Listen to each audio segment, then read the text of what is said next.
Cara input keuangan. Assalamualaikum warahmatullahi wabarakatuh. Kembali lagi dengan aku di channel YouTube Hadepos. Nah, terima kasih buat kalian yang sudah klik video ini, karena di channel YouTube ini nanti aku akan jelaskan fitur-fitur yang ada di software kasir Hadepos. Kemarin kita sudah bahas terkait untuk input data, transaksi, stock opening, laporan, dan juga sekarang kita masuk ke menu selanjutnya, yaitu menu keuangan.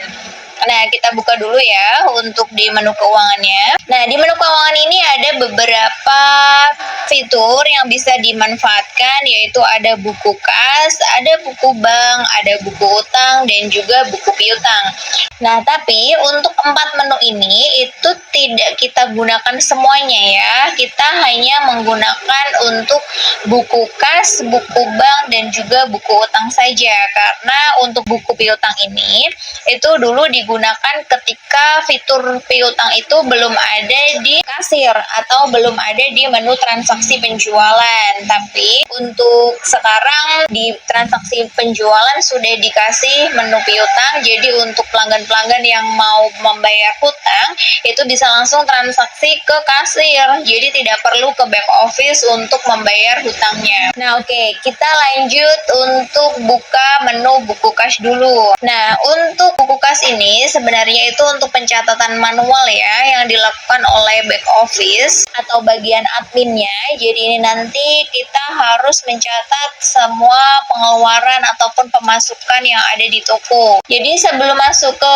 transaksi kas, kita harus menentukan kode transaksi dulu. Nah, ini nanti untuk di kode transaksi akan ada banyak transaksi-transaksi. Jadi nanti kalian bisa menambah ataupun menghapus item transaksi seperti itu. Jadi buat dulu nih kode transaksinya, misalnya kode 100 atau 101 dan lain itu, misalnya untuk pemasukan atau pengeluaran seperti itu. Nah, jadi nanti untuk kode transaksinya ini bisa kalian kelompokkan sendiri-sendiri seperti itu. Nah, kita ambil contoh saja untuk transaksi 100 ini aku buat untuk saldo awal. Jadi nanti untuk saldo awalnya itu kasnya bertambah. Kalau untuk yang store antar kas itu kan berarti dari misalnya store dari kas toko 1 ke kas toko 2 atau toko 3 dan lain, itu kan berarti nanti kasnya berkurang seperti itu. Kalau untuk 102 ini misalnya untuk store ke bank, uang kasnya itu berkurang karena saldonya dipindahkan ke rekening bank seperti itu. Jadi selanjutnya itu ada 1, 2, 3 adalah transaksi bayar piutang. Jadi nanti kalau untuk bayar piutang kan berarti kasnya bertambah karena ada pembayaran piutang yang masuk seperti itu. Nah, setelah itu ada bayar utang ke supplier. Jadi bayar utang ke supplier kan berarti kasnya berkurang karena utangnya telah dibayar menggunakan kas seperti itu. Kalau untuk penjualan tunai itu kasnya bertambah ya, karena dapat pemasukan dari kasir. Kita coba untuk transaksi dulu sekarang. Misalnya di tanggal 13 ini ada transaksi. Jadi kita mulai transaksi dulu. Kita tuliskan saja untuk transaksinya. Misalnya kode 401. Itu adalah penjualan tunai. Jadi kita mendapatkan setoran dari kasir.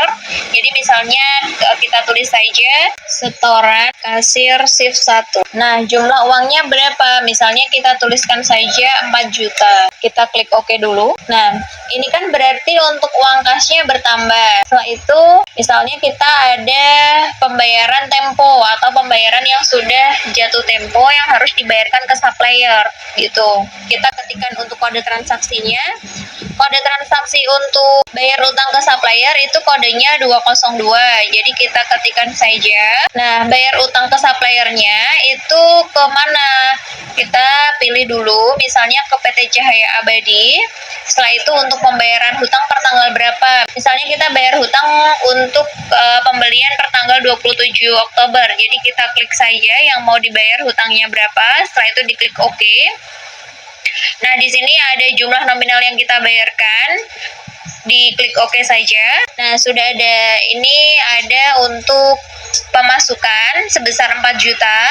Setelah itu ada pengeluaran sebesar 277.500. Jadi untuk kasnya masih berapa? Masih 3.722.500. Nah, setelah itu kita simpan. Nah, kita lanjut ya teman-teman ya ke transaksi selanjutnya, yaitu transaksi buku bank. Untuk transaksi buku bank ini juga sama seperti transaksi kas, cuman bedanya itu untuk transaksi bank ini keluar masuknya itu yang melalui rekening bank. Jadi nanti harus dibedakan untuk transaksi yang menggunakan kas atau yang menggunakan bank. Kalau menggunakan kas itu betul-betul melalui tunai atau kas yang memang ada di toko. Untuk transaksi bank ini adalah transaksi yang nantinya itu bisa dipantau atau bisa disesuaikan dengan rekening koran yang memang nantinya akan dicetak setiap 1 bulan sekali atau beberapa bulan sekali sesuai dengan kebutuhan seperti itu.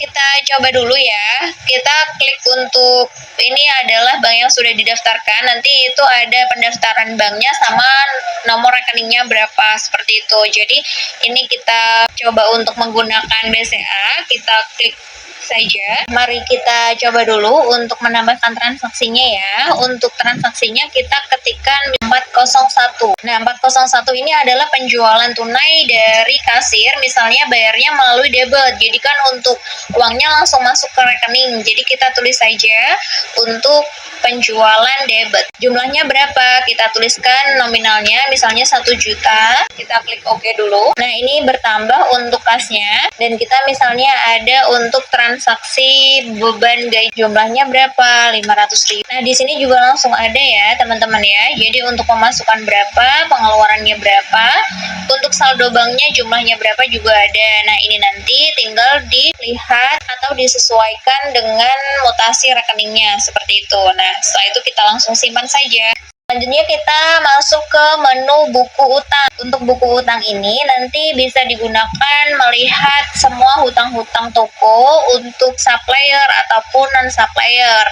Nah, misalnya kita coba lihat untuk ke supplier dulu. Kita pilih dulu ya untuk toko yang mau dicek sampai pertanggal berapa, ini tinggal dipilih saja untuk tanggalnya. Kita pilih saja misalnya pertanggal 31 Oktober. Kita buka dulu.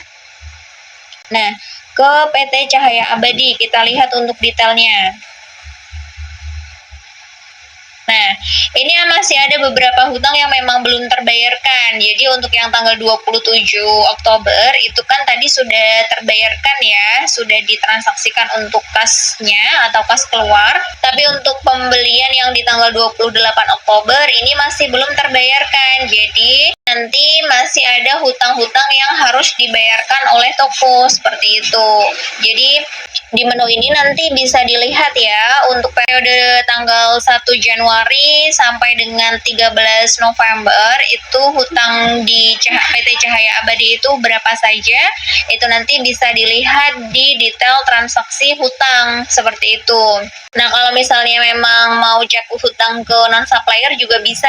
Kalau misalnya ada pembelian barang ke non-supplier tapi sistemnya hutang, misalnya seperti itu. Gitu ya teman-teman ya, untuk terkait menu-menu yang ada di keuangan. Yang menu selanjutnya itu ada setting. Nah, untuk di menu setting ini aku akan bahas di video berikutnya. Jangan lupa kalian like, subscribe, dan juga komen. Atau kalau misalnya ada yang belum jelas, silakan bisa ditanyakan saja di DM langsung atau komen langsung. Terima kasih semuanya. Wassalamualaikum warahmatullahi wabarakatuh.